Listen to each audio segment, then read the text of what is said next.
Very good morning to all of you. तो अपने playlist को आगे बढ़ाते हुए हम लोग आ चुके हैं चैप्टर नंबर 6 पे, that is control and coordination. तो let get started.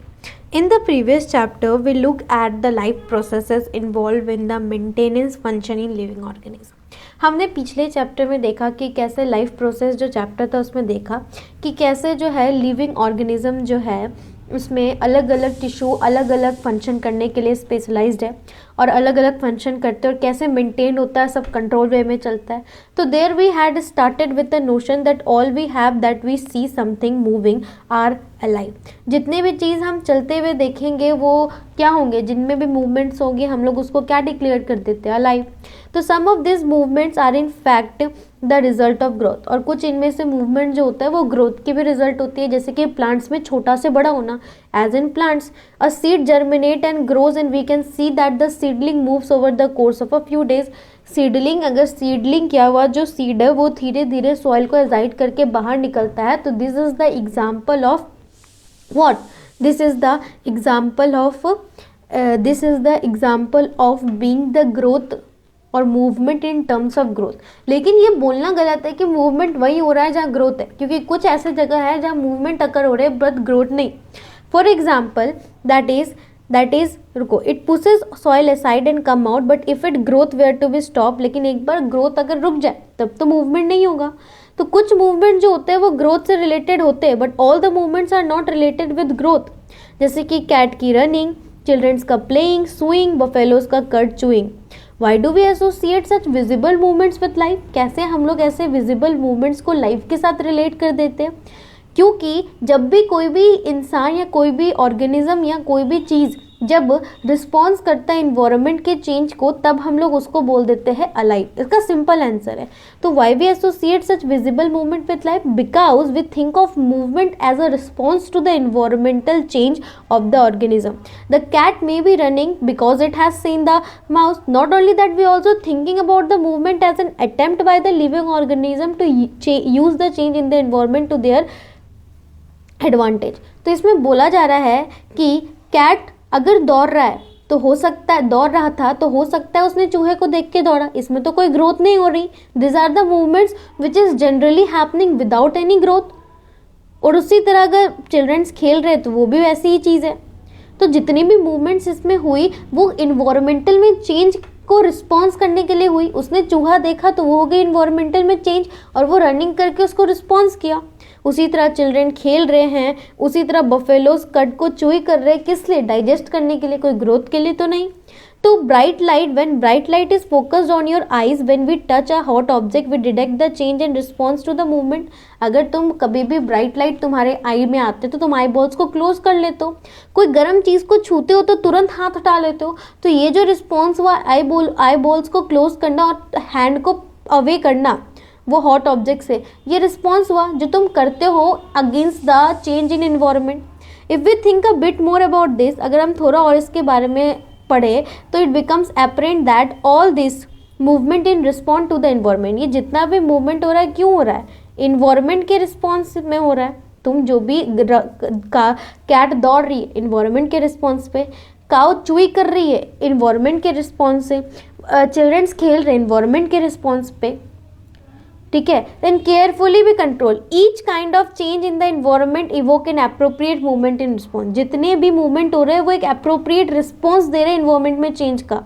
When we want to talk our friend, जब भी हम लोग फ्रेंड्स के बारे में बातें करते हैं तो वी विस्पर, ना कि लाउडली बोलते हैं, क्योंकि आसपास के इन्वायरमेंट के चेंज को देख के तुमको आगे का कदम उठाना पड़ता है। That is called control action, control movement करते हैं हम लोग।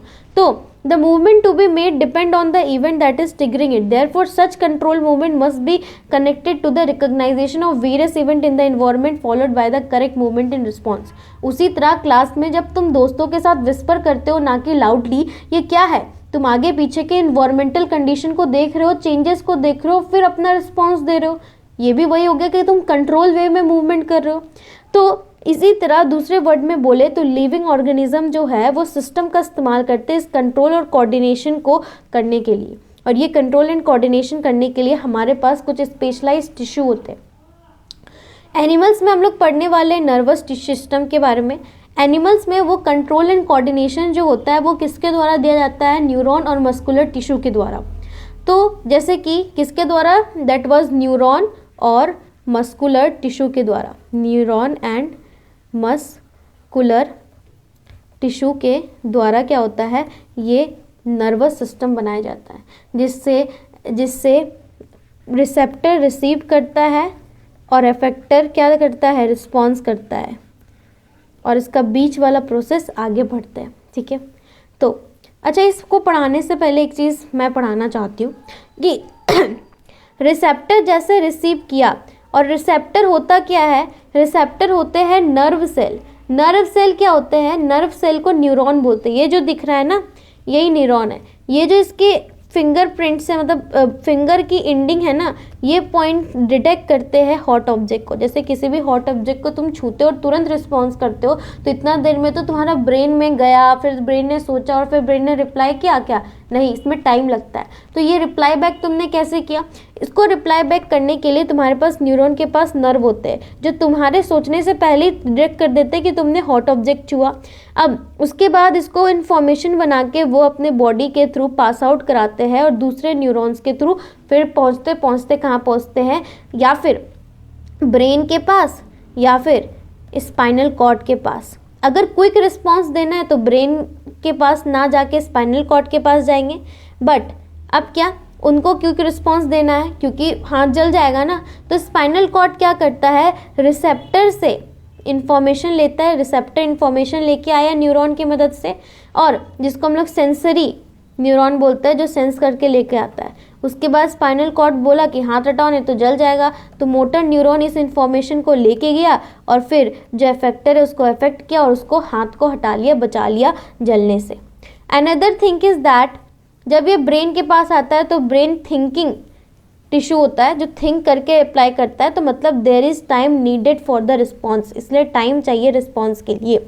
अब न्यूरॉन का डायग्राम, न्यूरॉन एक चुड़ैल है जिसके पास बॉडी है, that is called cell body. उसमें एक न्यूक्लियस है, इसका बाल को डेंड्राइट बोलते हैं, इसकी पूंछ को एक्सोन बोलते हैं और उसकी एंडिंग को नर्व एंडिंग बोलते हैं। और एक न्यूरॉन दूसरे न्यूरॉन के पीछे ही होता है, तो एक चुड़ैल के पीछे दूसरी चुड़ैल, और एक चुड़ैल जो इन्फॉर्मेशन लाती है वो इलेक्ट्रिकल इम्पल्स के फॉर्म में लाती है और इलेक्ट्रिकल इम्पल्स के फॉर्म में लेके आती है। तो जब ये दूसरे चुड़ैल को इन्फॉर्मेशन देने की कोशिश करती है तब इलेक्ट्रिकल इम्पल्स को केमिकल इम्पल्स में, क्या केमिकल सिग्नल या केमिकल इम्पल्स में क्या करना पड़ता है, कन्वर्ट, क्योंकि दोनों के बीच में गैप होता है, वो इलेक्ट्रिकल इम्पल्स के रूप में इन्फॉर्मेशन नहीं लेता है। और इसी को जो केमिकल सिग्नल होता है, केमिकल सिग्नल होता है, इसी को हम लोग क्या बोलते हैं, न्यूरो ट्रांसमीटर, क्या बोलते हैं, that is called the neuro transmitter. उसके बाद जब न्यूरो ट्रांसमीटर से इंफॉर्मेशन जाता है तो दूसरी चुड़ैल के बाल से डिटेक्ट होता है, फिर सेल बॉडी से फिर पास आउट होता है और इन दिस वे वो चलते जाता है। याद रखना, लेकिन थिंकिंग टिश्यू कौन है, ब्रेन, ठीक है। और उसी तरह नर्व ब्रेन तक आती है, फिर ब्रेन रिस्पॉन्स करता है और मसल तक पहुंच के रिस्पॉन्स बैक करता है। याद रखना, ब्रेन में टोटल 12 पेयर्स के होते हैं क्या, नर्व्स, जिसको हम लोग क्रेनियल नर्व्स बोलते हैं, बट स्पाइनल कॉर्ड में 31 पेयर्स होते हैं जिसको हम लोग स्पाइनल नर्व्स बोलते हैं। तो जब ऑब्जेक्ट गर्म है तो वो अर्जेंट और डेंजरस सिचुएशन है, we needed to detect it, हमें चाहिए क्या, उसको डिटेक्ट करना और फिर रिस्पॉन्स करना।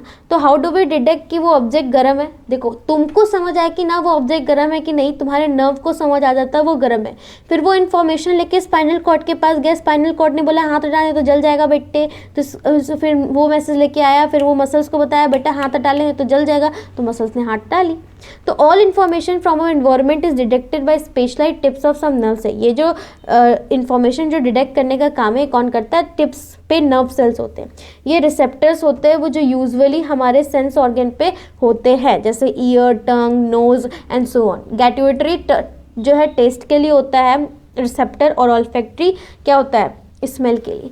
तो दिस इन्फॉर्मेशन जो है acquired eight the end of dendrite tip, ये हमारे डेंड्राइट के टिप पे क्या होते हैं, ये टिप हो गया, इस पे क्या होते हैं आ जाते हैं। उसके बाद ये ट्रांसमिट होते हैं केमिकल इम्पल्स के, इलेक्ट्रिकल इम्पल्स के फॉर्म में। फिर जब दूसरे न्यूरॉन में ट्रांसमिट किया मतलब this impulse travel from cell body and then along axon and और at the end of the axon the electrical impulse को केमिकल सिग्नल में बदला जाता है।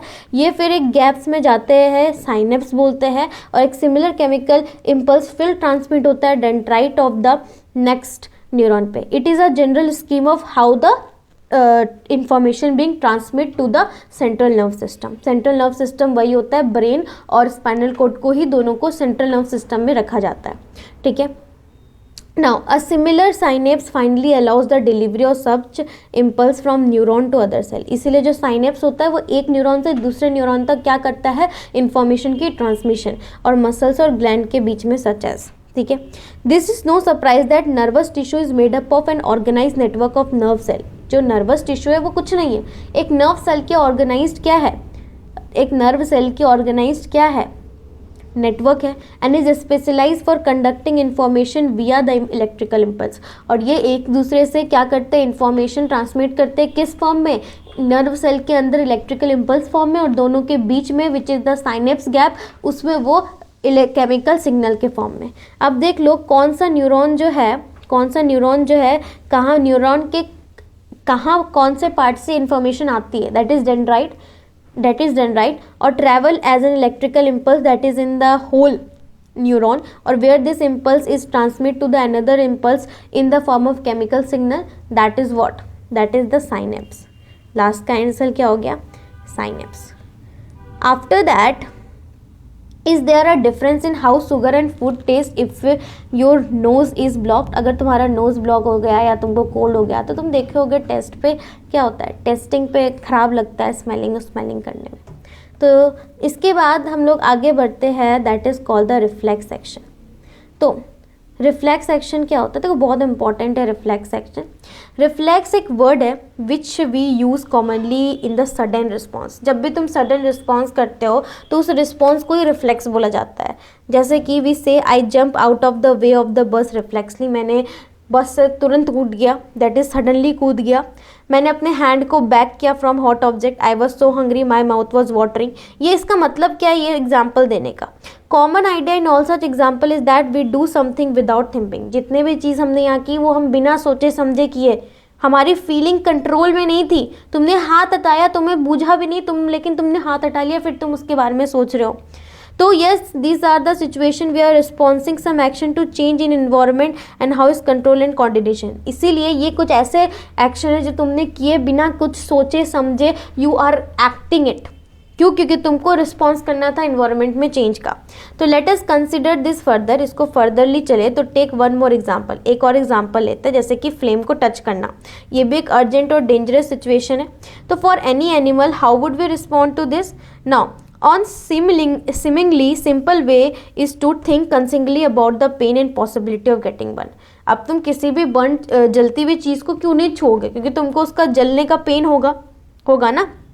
इसीलिए an important question then is how long will you take us thinking all this. तुमको कितना देर लगेगा, अगर तुमने किसी हॉट ऑब्जेक्ट को छुआ तो तुम्हें कितना देर लगेगा ये सोचने में कि ये गर्म है, फिर तुम्हें ये हाथ हटाना है।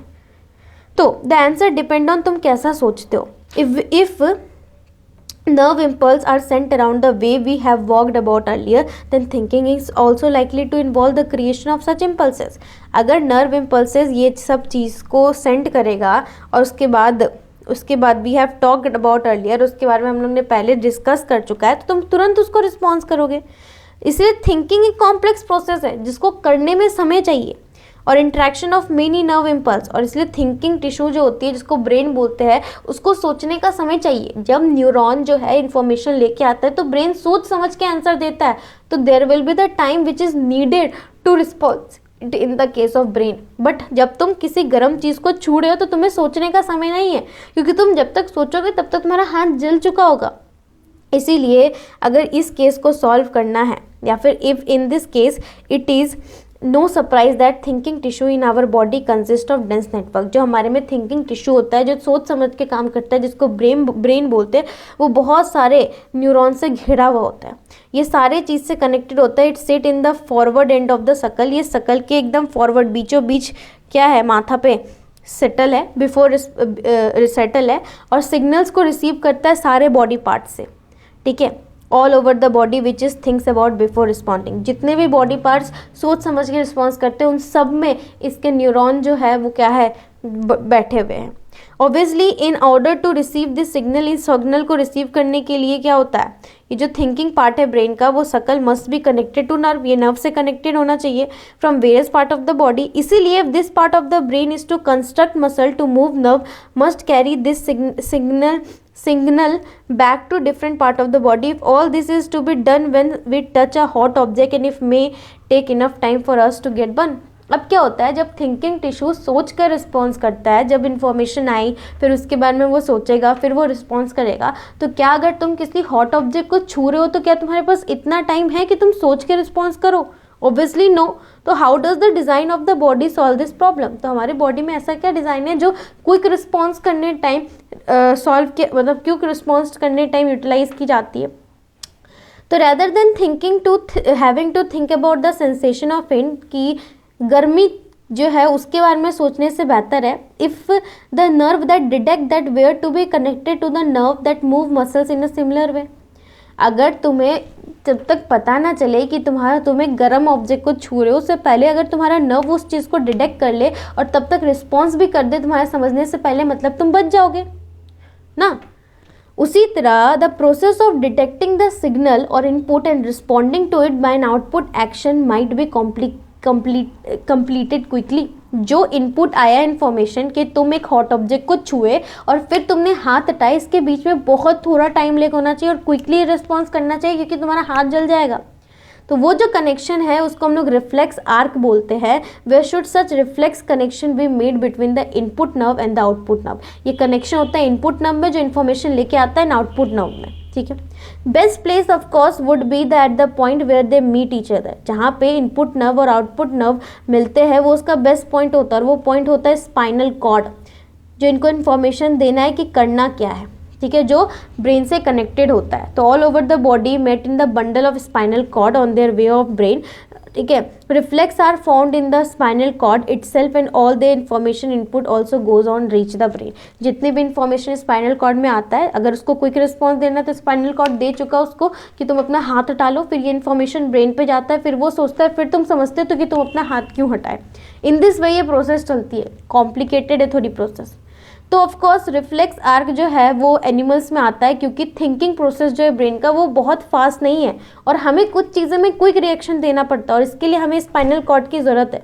तो in fact many animal have very little or none of the complex neuron network needed for thinking. बहुत सारे एनिमल्स के पास क्या है, थोड़ी थोड़ी और लगभग कम और कॉम्प्लेक्स न्यूरॉन नेटवर्क है, किसके लिए, सोचने के लिए। So it is quite likely that reflex arc have evolved efficient way of functioning in the absence of true thought process. इसीलिए थिंकिंग जो टिश्यू है ब्रेन, उसके पास इतने सारे नर्व्स है कि उसको सोचकर सब जगह का फिर उसको रिस्पॉन्स करने में टाइम लगता है। बट तुम्हें जब क्विक रिस्पॉन्स चाहिए, इसकी प्रॉब्लम सॉल्यूट करने के लिए हमारे पास है स्पाइनल कॉर्ड, जो किसी भी इंफॉर्मेशन का क्विक रिस्पॉन्स देती है and you have doesn't problem anything with it. तो neuron network have come into existence and reflex arc continue to be more efficient from quick response. इसलिए जो रिफ्लेक्स आर्क है वो ज़्यादा एफिशिएंट होता है, किस लिए, क्विक रिस्पॉन्स के लिए। अब फिगर दिखा दूँ, समझ आ जाएगा। रिसेप्टर क्या करता है, रिसेप्टर रिसीव करता है। तो रिसेप्टर रिसीव किया, तुमने देखा तुम हॉट ऑब्जेक्ट को टच कर रहे हो, वो लेके गया सेंसरी न्यूरॉन। सेंसरी न्यूरॉन कहाँ गया, स्पाइनल कॉर्ड के पास गया। स्पाइनल कॉर्ड ने बोला हटाओ हाथ, फिर मोटर न्यूरॉन इस इन्फॉर्मेशन को लेके आया और एफेक्टर क्या क्या रिस्पॉन्स किया कि तुम हाथ हटा लो। तो in this way reflex arc चलता है and I hope that you understand it betterly, ठीक है। और उसके बाद can you now trace the sequence of event which occur on a bright light is focused on your eyes? So in this way that whole portion will go on. I hope that you like my video. Please like and subscribe.